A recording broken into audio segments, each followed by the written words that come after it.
It all started right here on a 50-yard line with a sky-high whirling discus throw that killed an innocent squid. It ended here too, on Valentine's Day at 7:07 a.m. in a massive showdown between me and this gruesome sandwich-eating mutant named Openface. We stood right on this spot, hating each other's guts in the freezing cold. Until, well, you'll find out. My name's Pete, by the way. This here's my brother Pete. Yeah, we come back here every now and then to pay respects to the squid I killed. It's true, I killed it. But it was an accident, I swear. You see, my dad's this guy who always wanted to be a discus thrower in the Olympics. Sometimes he even sneaks out at night and pretends he's champion of the world. He kept bugging me to practice, so at least someone in our family could be on a cereal box. I said, no thanks. But then the guilt started getting to me, and one February night I gave in. I felt like a spaz king out there with my friend Ellen and Pete, but then I thought of my poor dad and I let one rip. It was a toss I think he would have been proud of, if only it hadn't crash-landed right on our sacred school mascot, Edna the Fighting Squid. Ellen said, we have to tell Mr. Beverly. This guy who owned the squid, but luckily he was sound asleep, because I had a much better idea. Let's bury it. So we did, in a special place where I figured school mascots deserved to go, the 50-yard line. You swear that you won't tell? I swear. What if they dip you in acid? I'll never tell, Pete, no matter what, even if they lower me inch by inch into the molten lava of a live volcano. My secret was safe forever. Or so I thought. Then I made the mistake of falling for my math teacher, Miss Fingerwood, and things kind of went kablooey.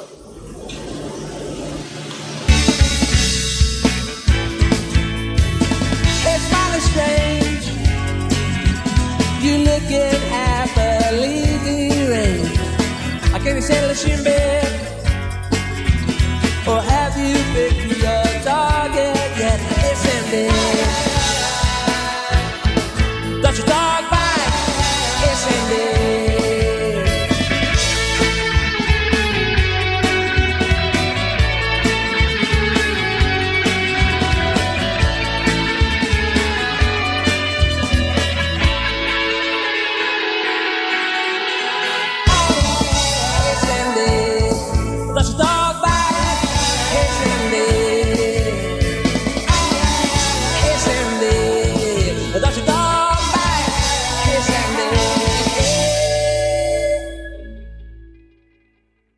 You don't have to be a math genius to figure out that the chance I had of getting Miss Fingerwood to like me was about 950 million to 1.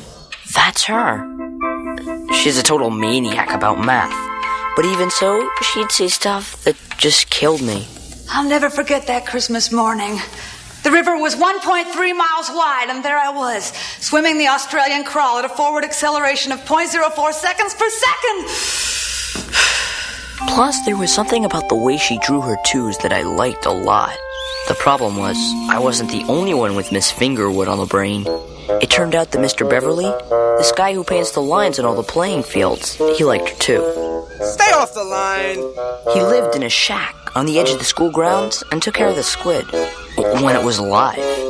Like Miss Fingerwood, he was also a slave to math, working late into the night making geometrically perfect lines, while she stayed late calculating the square root of infinity. I guess that's why he loved her. Ellen thought they were made for each other, but I knew if I could melt Miss Fingerwood's mathematical heart, she'd see that there was more to life than long division. But I'd forgotten about one thing. Openface. Class? Openface is my archenemy, an evil kid who always eats open-faced sandwiches, even in church. He's dedicated his life to making me miserable, ever since I stopped him from electrocuting a chihuahua. What are you doing?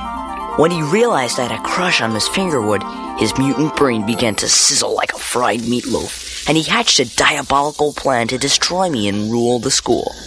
It all started with a visit to Mr. Beverly. Mr. Beverly! Mr. Beverly, I'm talking to you! Oh, I'm sorry. I was just lubricating the gyro sprockets. Have we met? The name is Openface, and these are some of my esteemed colleagues. But enough about me. Let's talk about you. You're Squid, and a math teacher we like to call Miss Fingerwood. You like her, don't you? She's mathematically pure. Exactly, and you don't want some bug-eyed redhead kid slobbering all over her, do you? Slobbering? It says Pete, kid. Stares at her and slobbers all day long. Someday she may be slobbering back. Who knows, she may be slobbering right now. Not Miss Fingerwood. You fellas don't know her. Oh, and you do? Listen, Beverly, I can help. I'll talk to the flamehead and make him realize there's other fish in the sea. You would do that for me? Sure. And in return, all you have to do is give me the squid. Kid, squid. It's that simple. Where is it anyway? Edna, no, you can't have her. No, she's, I'm sorry. Poor Mr. Beverly. He just couldn't admit that Edna was missing. He actually thought his beloved squid had gotten jealous over Miss Fingerwood and had run away from home. I can't give up, Edna. You have to let go, Mr. Beverly. It's cruel, I know, but love is cruel. Besides, I love Edna too, and that's why I want to set her free. Free! Being a school mascot is no life for her. I'll take her to the ocean and set her free. Free to live among the friendly plankton of the deep. And the shrimp cocktail. You probably figured out that Openface had no intention of setting Edna free. He wanted the squid to serve his own twisted quest for power. He knew that nobody would mess with him if he was the keeper of the sacred fighting squid. You won't hurt this kid, will you? Me? You'll just get him to stop slobbering. Okay, it's a deal. Just one more thing, Openface. Yeah? Stay off the line. The deal was set. Stop the kid, get the squid. Perfect. Except for one thing, the squid was dead.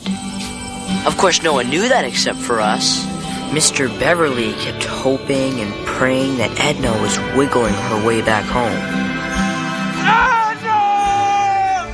Looking back, he must have felt pretty torn up inside, but I did too. We were more than halfway through the school year, and Miss Fingerwood still thought my name was... Whizzer? Pete. Just Pete. The time had come to make my move. So on the day we were supposed to read algebra word problems we had written ourselves, I declared my love for her. If 1 is the loneliest number, then x plus 1 over the circumference of a full moon equals the square root of eternity. Us eating donuts together beneath a willow tree. Somehow, I don't think Miss Fingerwood got the drift. But Ellen sure did. How could you possibly be in love with Miss Fingerwood? I don't know. She swam across the Mississippi on Christmas. She's 31 years old and smells like chalk. She doesn't act 31. Pete, she calculates the speed of electricity for fun. You just don't understand. Sure I do. Watch. 1, 2, 3, 4. What are you doing? I'm counting to 1,000,000 for fun. 5, 6, 7. I knew what Ellen was trying to do, but no matter how high she counted, she'd always be a girl and a friend, but not a girlfriend. With Miss Fingerwood, I don't know, it was like I felt drawn to her somehow. Pete suggested expressing my true feelings with powerful electromagnets, when as suddenly as your dog barfing on a rug, there they were. Well, well, well. If it isn't the brothers Pete. The whole gang was there. There was Milk Mustache, Ink Stain, whose pen always exploded, Audi, who they say has an Audi belly button 3 inches long, Open Face, Gravy Breath, and Butt Stripe, this kid who always has mud on his butt from riding his bike in the rain. Hi, guys. Gravy Breath, you. We come to offer you a little deal. Free square dance lessons? Try again. Discount lube job? Oh, enough funny stuff. Butt Stripe, Ink Stain, hold them still. Milk Mustache, make me an open-faced deviled ham sandwich. I have a feeling I'm gonna need some quick energy. What he needed energy for, of course, was to pummel me in areas he had marked out on a visible man model. You stay away from Miss Fingerwood. Understand, Flamehead? Why? Here's why. Do we understand each other? No poems, no slobbering. You so much as look at Miss Fingerwood and you'll be eating open-faced knuckle sandwiches forever. So what do you say, you freckled freak? Eat cheese. Ainstein, make me an open-faced liverwurst sandwich. I think we're gonna be here for a while. And I'm starting to feel liverwursty all of a sudden. Hi. 7. What happened to you? 734,000. I guess some people want me to stop 683? slobbering over Miss Fingerwood. Oh, yeah? 734,000. But I don't care. What should I do? Here's an idea. Hey, we built that together. You painted the esophaguses. You painted the esophaguses. I painted the spleen. Here's the pancreas. Let me see. Ellen, I really need your help. Not this time, Pete. I mean, it's just... She knows the speed of electricity. And considering you never wrote me an algebra poem, I just don't think we can be friends anymore. Hey, but what about the squid secret? Doesn't that mean anything?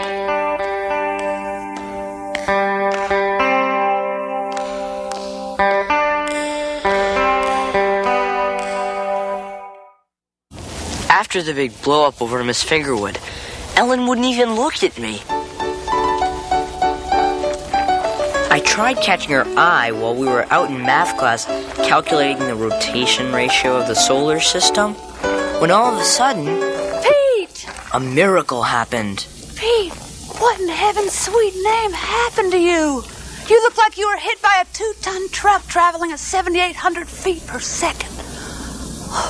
Uh-oh. Open-Face's strategy had backfired. Miss Fingerwood was starting to fall for me. You poor thing. Mr. Beverly must have seen it all and had some sort of breakdown because he started roaming the streets at dawn, painting wobbly lines and talking to himself. Miss Fingerwood? Guess again! Open-Face, I can't take this anymore. I saw them. They were. You promised. We made a deal. Patience, Beverly, patience.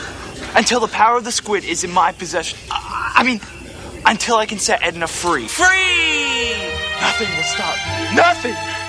Inkstein, we need a plan. Let's blackmail the Flamehead. Yeah! Blackmail! All right, quiet. We need some dirt on the kid. There are ways, boss. I don't care what you do. Just make them stop. And do it they did. Open-Face knew that every kid has a secret to hide, and if he could just dig up mine, he could destroy me forever. His first target, Pete. Well. If it isn't the littlest, tiniest, teeniest Pete of them all. Take a sponge bath, Hammerhead. They tell me you got a tattoo under that sleeve. Tattoo of a little lady. She's rehearsing. Look! There she is, boss! Oh, isn't she beautiful? Oh my. I wonder how she'd look with a handlebar mustache. What do you blowers want from me? Just a little information about your brother. Fight the wind. Very well. Maybe this goatee will help change your mind. Yeah. Not a goatee. Surely there must be one tiny secret out there you can share with us. Never. Okay, little Pete boy. You asked for it. Pete never cracked. No way. So Open-Face set his sights on the only person left who could tell it all, Ellen. At first, I didn't think she'd fall for his cunning mutant charms. You look as lovely as the Hoover Dam today, Ellen. But he kept pouring it on. Would you care for a cheddar and flounder open-face sandwich?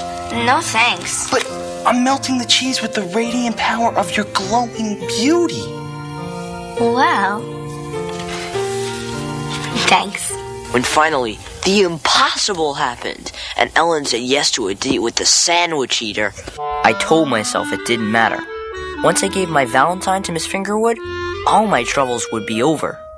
As I sat waiting for her to finish an equation she invented for measuring hiccup velocity below the equator, I saw these kites dancing around in the February sky, and I knew Ellen was out there in her lucky red boots, smiling at open face. There's nothing like a hot liver and gravy sandwich when you're flying a kite. Tasty, isn't it? Ever see a deer get hit by a car?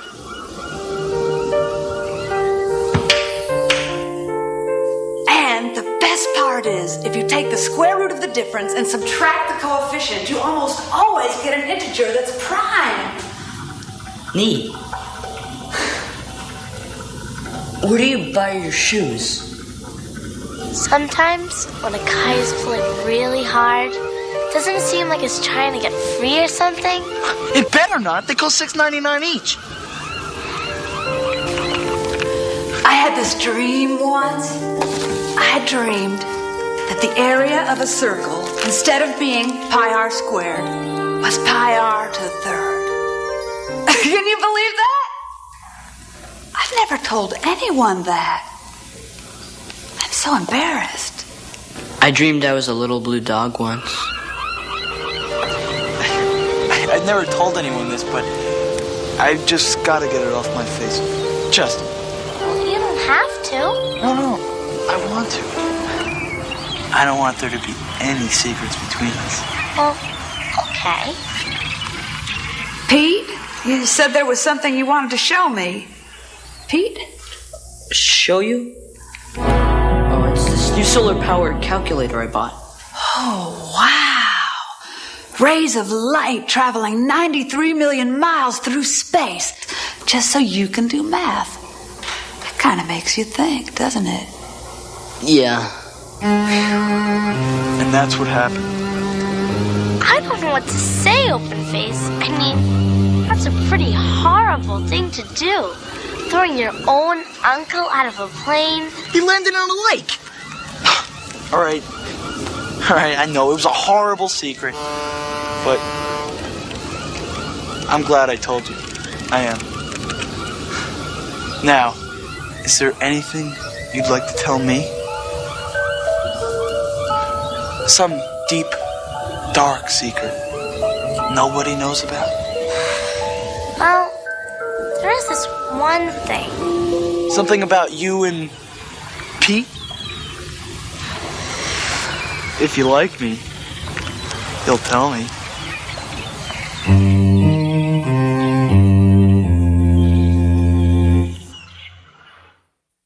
I went to bed early that night, hoping to blot out the image of Ellen's red boots. Everything seemed so stupid. Squid 1 squared times the square root of squid 2. Then all of a sudden... Squid 999,999. 1 million! Dear Carrot Head, let's settle this mess once and for all. Meet me at Langley Field an hour before homeroom, you miserable wuss. Sincerely yours, Open-Face. So this was it. The final showdown with Open-Face. I didn't know what tricks he had up his mutant sleeve, and I didn't care. All I knew was I had to get Ellen back, and I had to do it alone. It would be one Pete against the world.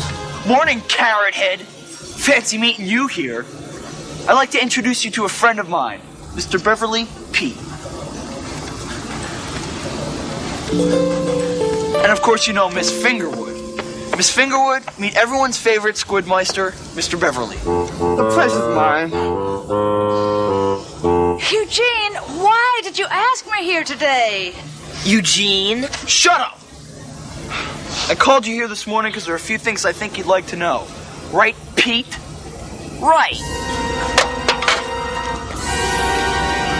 Mayday! Mayday! Come in, Ellen! Ellen, Julie! Ellen! Pete, what's wrong? Pete's in trouble at Langley. Needs help. Open-Face knows the secret. You didn't tell him, did you? Hello, Ellen! Ellen! So, do we understand each other? No, I don't think so. You stop slobbering over Ellen. And I'll... Stop slobbering over Miss Fingerwood? Yeah. Well. So I guess things with you and Miss Fingerwood didn't quite add up. Pete? You sure draw great twos, though. Let me ask you this, lover boy. How will things add up with you and Ellen when you realize she told me the secret? She told you? Oh, it was a special moment we had. Just me and her, staring into each other's eyes. I guess we were meant for each other. And that's why there's one more thing you have to do. I want you to swear that you'll stay away from her forever. Or else. Or else what? I'll tell our friends here your pathetic little secret. What do you care about, Ellen? She betrayed you. I'm giving you 5 seconds to make up your puny mind. 5. She ruined you. 4. You go to jail. 3. 2.5. 2. It's a trick! 1. Can't tell the secret, open face. And why is that? Because I'm gonna tell it first. No! Mr. Beverly, your squid is dead. I killed it with a discus. Pete! No! I didn't tell him. He wanted me to tell him, but I didn't tell him. You didn't tell? You murdered Edna? You squashed the squid? What was the impact velocity? I don't know. It was an accident. Where is she now? Where's my Edna? Come on, Mr. Beverly. I'll show you. Right here. Me, Ellen, and my brother Pete buried her right here on the 50-yard line, where she belongs. Was she wearing her school uniform? Yes, sir. Did you sing the school song? We hummed it. That's what I would have done. It's hard to remember all those words. I couldn't believe it. After all I'd gone through, Mr. Beverly just looked into my eyes and forgave me. Just like that. Maybe because Miss Fingerwood smiled at him. Maybe because it was Valentine's Day. You died with dignity, Edna. Like a fighting squid should. Wait. What's going on here? Mr. Beverly, this kid squashed your squid. I mean, my squid. Edna is with us all now, open face. No, she's not. She's 6 feet underground, decomposing. Open face, you're disgusting! I was gonna set her free, Ellen. Free! Would you shut up? We had a deal, Mr. Beverly. Tell him. I get you Miss Fingerwood. You give me the squid. Mr. Beverly! I was jealous. I didn't know what to do. I don't know what to say. Before you say anything, would you come with me? As for you, open face, stay off the line. You cannot do this! I am open face! You heard him, Eugene. Scram! I'll be back. Come on, guys, let's get out of here. Even though he never stopped the kid or got the squid, Openface did do one thing right. He gave Mr. Beverly a chance to deliver his Valentine to Miss Fingerwood. Happy Valentine's Day. I made it for you. Wow. It's geometrically perfect in every way. I knew you'd like it. That is so romantic.